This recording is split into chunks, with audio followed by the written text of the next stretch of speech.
కొన్ని రకాల జబ్బులు మనిషిని శారీరకంగానే కాదు మానసికంగా కూడా అంతులేని వేదనకు గురిచేస్తాయి. సోరియాసిస్ జబ్బు అలాంటిదే. దీని బారిన పడ్డప్పుడు చర్మమంతా చేపల పొలుసుల్లాగా మారిపోతుంది. అందుకే దీన్ని పొలుసుల వ్యాధి అని కూడా పిలుస్తారు. పట్టులాగా మెత్తగా కోమలంగా ఉండాల్సిన చర్మమంతా పొలుసుల్లాగా మారిపోవడంతో పాటు తీవ్రమైన దురదలు మంటలతో ప్రత్యక్ష నరకాన్ని చూపిస్తూ ఉంటుంది. మొండి వ్యాధి సోరియాసిస్కు కారణాలు, పరిష్కార మార్గాల గురించి ఇప్పుడు తెలుసుకుందాం.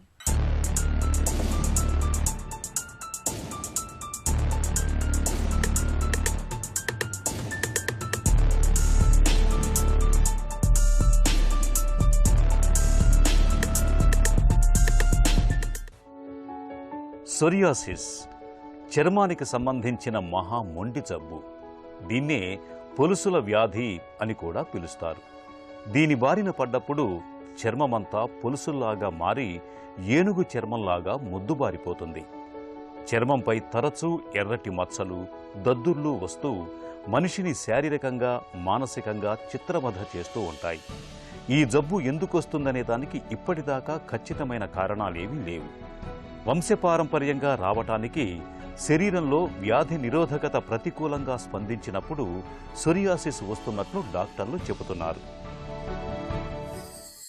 చాలామంది సోరియాసిస్ అనేది కమ్యూనికబుల్ డిసీజ్ అనుకుంటారు, కంటేజియస్ డిసీజ్ అనుకుంటారు. అంటే ఒకరి నుంచి ఇంకొకరికి వ్యాపిస్తుంది అనుకుంటారు. అది ఏమాత్రము సరైనది కాదు. Psoriasis non communicable disease, non contagious disease అన్నమాట. ఈజ్ అ క్రానిక్ డిసీజ్, అంటే దీర్ఘకాలిక చర్మ వ్యాధి. ఈ దీర్ఘకాలిక చర్మ వ్యాధి చర్మానికి ఒకటే ఉంటే సరిపోతుంది, కానీ చర్మమే కాకుండా అంటే తల మీద అంటే హెయిర్కి, నెయిల్స్ని కూడా, జాయింట్స్ని కూడా అఫెక్ట్ చేస్తుంది. సోరియాసిస్ అంటే ఎలా ఉంటుందంటే పొలుసుల వ్యాధి అంటాం. అంటే చేప పొట్టు ఇలా ఇలా తీస్తూ ఉంటే ఎలా పొలుసులు వస్తూ ఉంటాయో మన చర్మం మీద కూడా సోరియాసిస్ వచ్చినప్పుడు పెద్ద పెద్ద మచ్చలు ఏర్పడి ఆ మచ్చలు ఎరుపు తెలుపు రంగులో ఉండి ఏదైనా ఇలా ఇలా అనుకున్నప్పుడు చర్మం పొట్టు పొట్టు రాలుతుంటుంది అన్నమాట. ఇది సోరియాసిస్ లక్షణం. సోరియాసిస్ ఎక్కువ మందిలో తల మీదే మొదలవుతుంది. తల మీద చుండులా కనిపించి కొందరిలో దానికదే తగ్గిపోవచ్చు. అలా కాకుండా ఎక్కువ కాలం కొనసాగుతూ ఎర్రటి మచ్చలు, దురదతో పాటు మంట ఉన్నప్పుడు సోరియాసిస్ ఏమోనని అనుమానించాలి.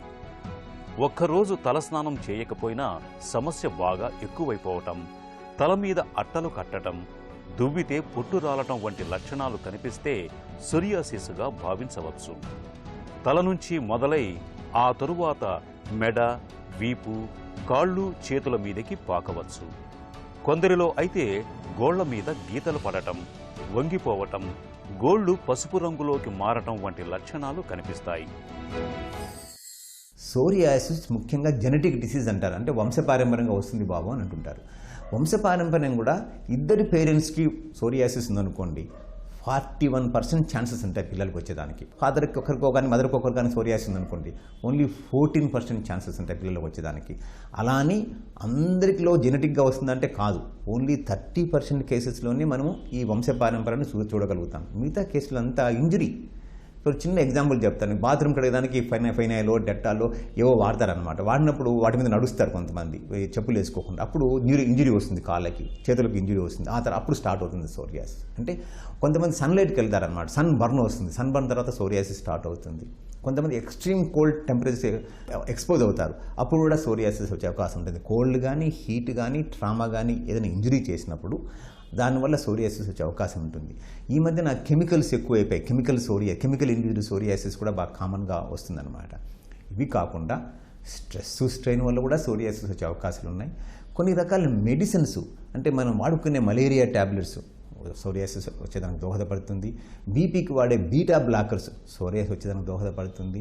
మనం కీళ్ళ నొప్పులకి, ఒళ్ళు నొప్పులకి, తలనొప్పికి, పంటి నొప్పికి వాడే పెయిన్ కిల్లర్స్, దాన్ని non steroid anti inflammatory, NSAIDs అంటారు, non steroid anti inflammatory drugs అంటారు, వాటి వల్ల రావచ్చు.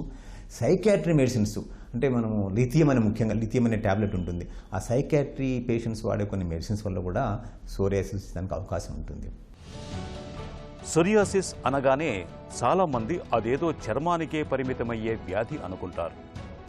ముందు పైపైనే కనిపించినా ఆ తరువాత చర్మం కింద ఉండే నాళాల్లో కూడా వాపు ఏర్పడుతుంది.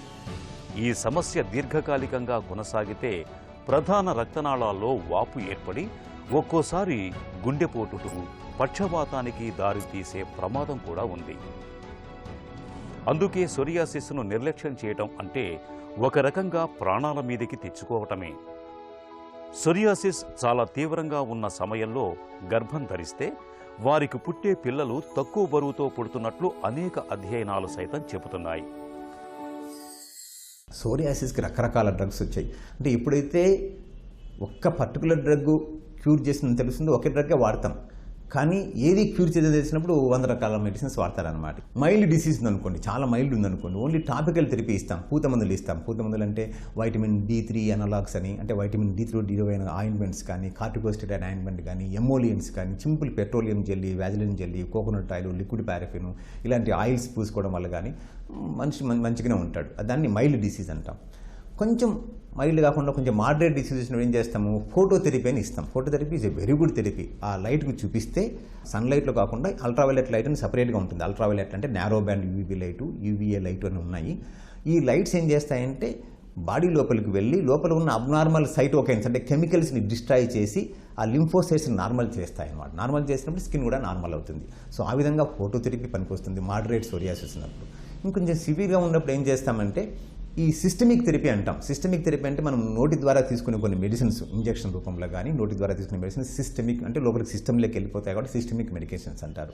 అందులో methotrexate is a very wonderful drug. Methotrexate అనేది అందులో డౌట్ లేదు. దానివల్ల చాలామంది పేషెంట్స్ హ్యాపీగా బతుకుతున్నారంటే ఆ మిథోట్రెక్సేట్ ట్యాబ్లెట్ వల్లే. ఆ మిథోట్రెక్సేట్ ట్యాబ్లెట్ వారానికి ఒకసారి డాక్టర్ సూపర్విజన్లో, సొంతంగా వేసుకోకూడదు, డాక్టర్ సూపర్విజన్లో వారానికి ఒకసారి వేసుకుంటూ మేబీ 5 సంవత్సరాలు 10 సంవత్సరాలు వేసుకుంటూ హాయిగా జీవితం గడపచ్చు.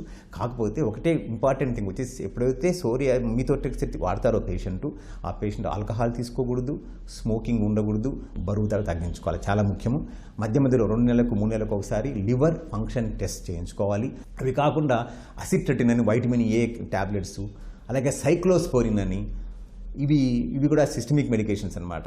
ఈ అజోథ్యాప్రిన్ అని ఇలా కొన్ని రకాల ట్యాబ్లెట్స్ డాక్టర్ సూపర్విజన్లో తీసుకుంటే అవి కూడా సోరియాసిస్ని కంట్రోల్ చేస్తాయి. ఇవి కాకుండా ఈ మధ్యన బయలాజికల్స్ వచ్చాయి. అంటే అక్యూట్ స్టేజ్ నుంచి టకాన్ తగ్గిస్తాయి అన్నమాట. కాకపోతే కాస్ట్లీ. ఒక బయలాజికల్ చాలా ఉన్నాయి బయలాజికల్స్, ఇన్ఫ్లిక్సిమాబ్ అని, ఎటార్నర్సెప్ట్ అని, ఆల్జుమాబ్ అని కొత్తగా ఇండియన్ బయలాజికల్స్ కొత్తగా వచ్చింది ఆల్జుమాబ్ అని.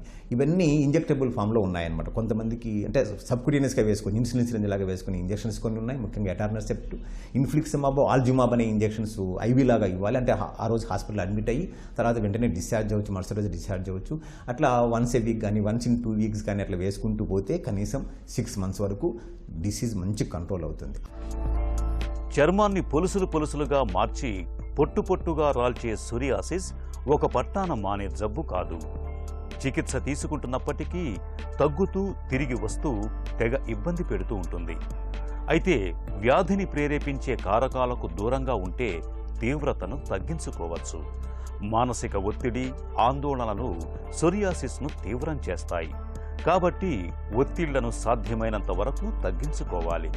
అలాగే ఎలర్జీలకు కూడా చల్లటి పొడి వాతావరణం, పొగ, మద్యం వంటి వాటికి దూరంగా ఉండాలి. స్నానం చేసిన తర్వాత చర్మంపై క్రీముతో కూడిన లోషన్లు రాసుకుంటే మంచిది. మానసిక సమస్యలు, గుండె జబ్బులు, కీళ్లవాతం, మలేరియా చికిత్సకు ఉపయోగించే కొన్ని మందులతో సోరియాసిస్ తీవ్రత పెరిగే అవకాశం ఉంది. కాబట్టి ఏవైనా మందులు వాడుతున్నప్పుడు జబ్బు ఎక్కువగా ఇబ్బంది పెడుతూ ఉంటే ఆ విషయాన్ని వెంటనే డాక్టర్కు చెప్పాలి.